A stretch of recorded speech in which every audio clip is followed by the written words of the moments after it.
a walkthrough on the Eurowise V1 and V2 modular roof rack installation. The V1 roof rack consists of 2 roof rails, 6 crossbars, a front bearing, and a hardware kit. The V2 is the same kit with the addition of 2 side rails and a different front fairing. The V1 roof rack is all in one packet. It comes with the crossbar hardware with the nylock nut, the roof rail hardware with the mounting nuts. If you purchase a V2 roof rack, it consists of the same exact hardware from the V1 with an additional hardware for the V2 side rails and V2 front fairing with V2 front fairing hardware.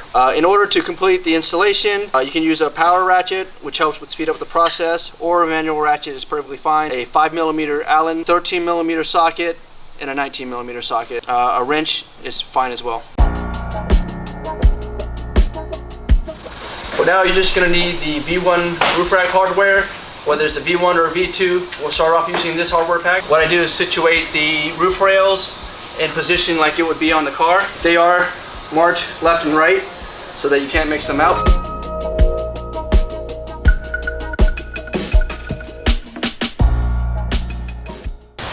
Our roof rack is designed to where you can put the crossbars virtually anywhere on the rails. Rule of thumb, what we do is install each crossbar every other slot and use up the entire slot to install the crossbar. So I'll start off by installing the rear, I'll install the front, and then I'll move towards the middle.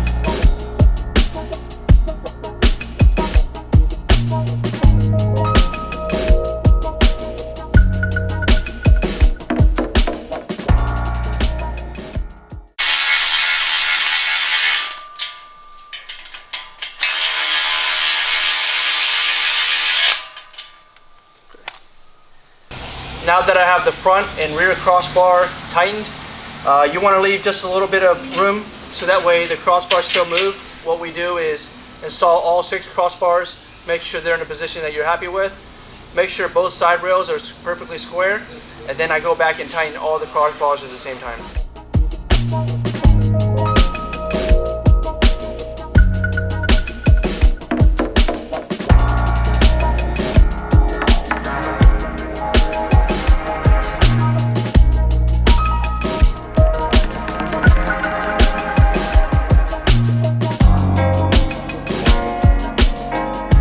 Now that I have all 6 crossbars installed, I'm going to go back and tighten them.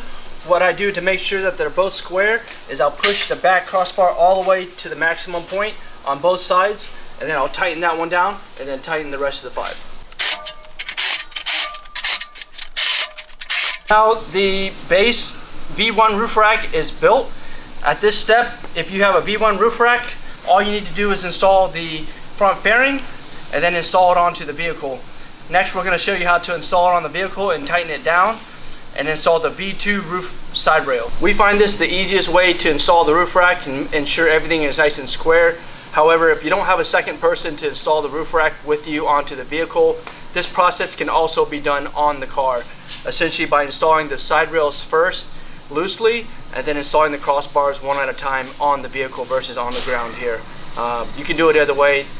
This is just how we find easiest to do.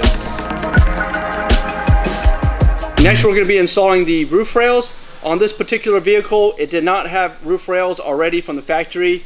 In some cases it will have rails, in some cases it won't. The roof rails themselves are very easy to remove.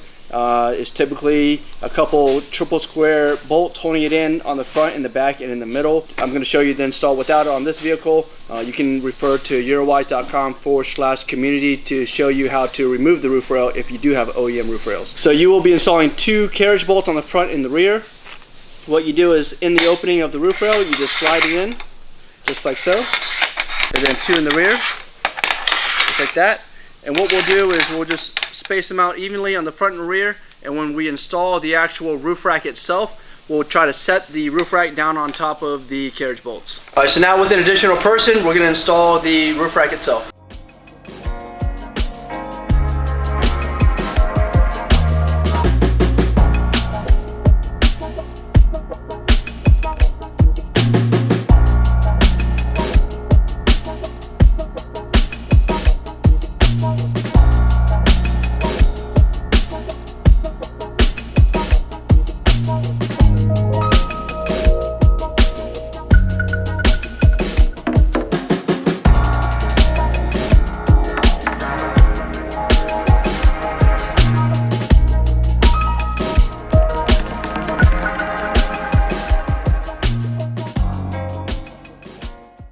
So at this point, you'll secure the roof rack down with the nuts, with the nylock nuts, and then after that you install the front fairing, and then your V1 roof rack would be finished. From here we're installing our V2 side rails. So what we'll do is install those now, and then we'll secure the roof rack last. Next we're going to be installing the side rails. The side rail hardware consists of 8 nylon washers, 8 carriage bolts, and nylock nuts, and the front fairing hardware. On top of that, you will have a gasket that goes along the front side of the fairing, so that way when it sits up against the body, it does not cause any damage. With an additional person holding the back side of the roof rail, if you're doing this alone, you can start from the center and balance the roof rail by putting the carriage bolt with the nylon washer in between the side rail of the roof, and then the nylock nut on the back side. We're going to install it by going from the front. What I do is install the carriage bolt first, and then from there I install the nylon washer, and then after that I install the nylon nut. What we do is install one on the very front, we'll install another one here, we'll install the third one in the center, and we'll put the fourth one on the back. It is not crucial where you place them. You can place them evenly. This is just the order that we like to put it, so that way the front fairing has a little bit more stability.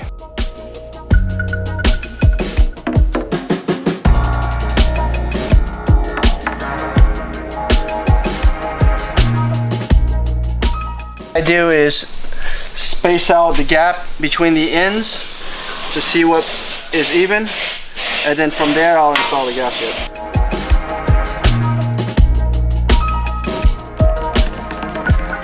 Depending on which revision front fairing you have, doesn't make a difference either way. There's either carriage bolts or hex bolts holding the front fairing on. Essentially they both achieve the same thing.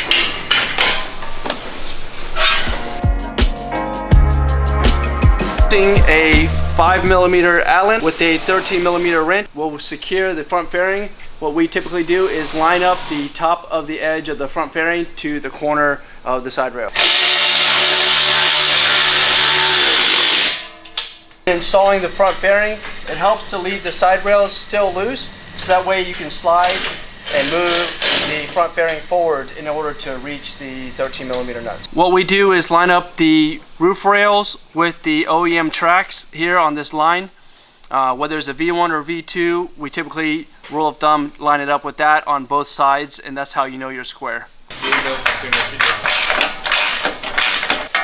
When tightening, there's no specific torque spec. You can tighten it up to like 30, 35 foot-pounds. Basically just pretty tight. It's not going to back off because it does have a nylon insert. The last step will be to tighten down the V2 side rails.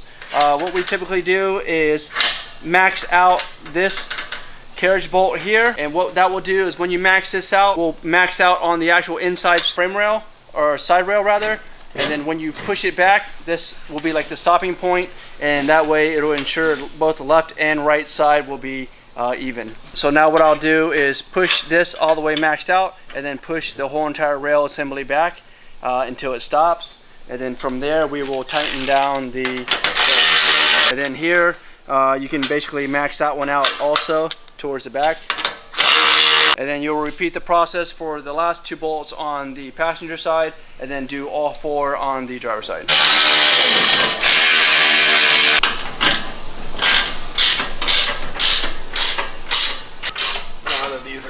And that concludes the V1 and V2 roof rack installation.